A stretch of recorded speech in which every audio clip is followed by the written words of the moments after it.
বাহ, বড় মজার বিষয়। 1 বছর পর 1 বছর 4 মাস হয়েছে, তখন হঠাৎ রাত্রি 12টা-1টার সময় আমি একটা স্বপ্ন দেখলাম, আমার বাবা ও মা দুজনেই মারা গেছে। তখন ঘুমটা ভেঙে গেল, কাঁদতে লাগলাম, হায় জীবন, আমি কোথায় নিরুদ্দেশে চলে এলাম, বাবা মা দুজনেই মারা গেছে, আমি দেখতে পেলাম না। এইরকম কাঁদছি, খুব আর্তনাদে কাঁদছি। কান্না মানে অল্প নয়, খুব জোরে কাঁদছি। তখন হঠাৎ, জানি না তিনি কে, অদ্ভুত শরীর, তাহার চরণ, পাগুলো অত বড় বড়, এমন বড় পা ইহ জগতে দেশান্তরে দেখা যায় না। কোমরে নারকল রশি বাঁধা, একটু দৌড়পৌনি,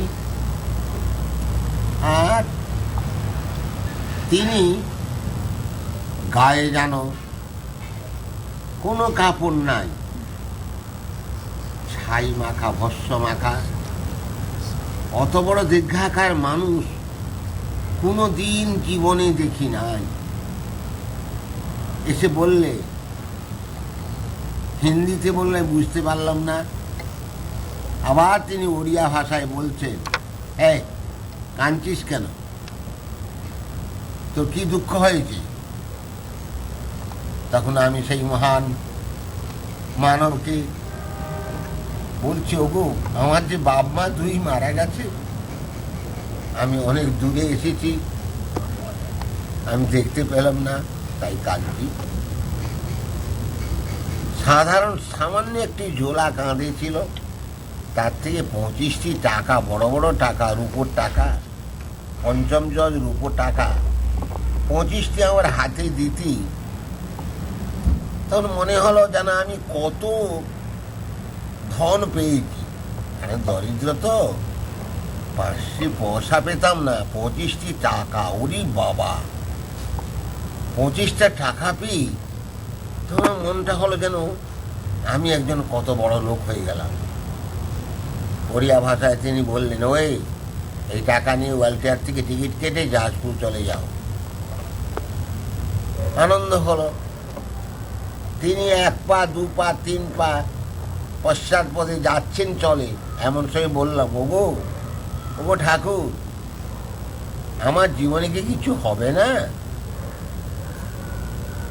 তখন তিনি স্তম্ভে দাঁড়িয়ে পড়ে ফিরলেন। তার মূর্তি বর্ণনা করা যায় না, তার মূর্তি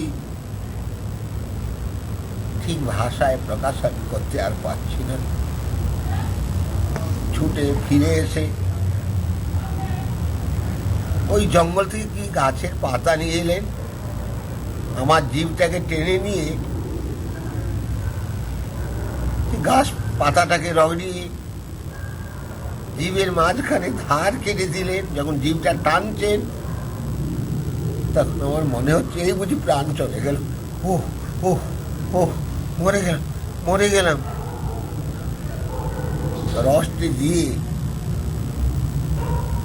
রসটি দেওয়ার সঙ্গে সঙ্গে কি মধুর! বিশ্ব পৃথিবীতে এমন কোন মধুর আছে কখনো আমি পাইনি। এই মধু পেয়ে গা রোমাঞ্চিত হয়ে উঠল, শরীর যেন কত শান্তি পেল। আবার সেই মহাপুরুষ আমার মাথায় হাতটা দিয়ে বলছে, ওরে তোর দ্বারা অনেক বড় কাজ আছে, যা বিদেশে যা, তোর দ্বারা বড় কাজ আছে।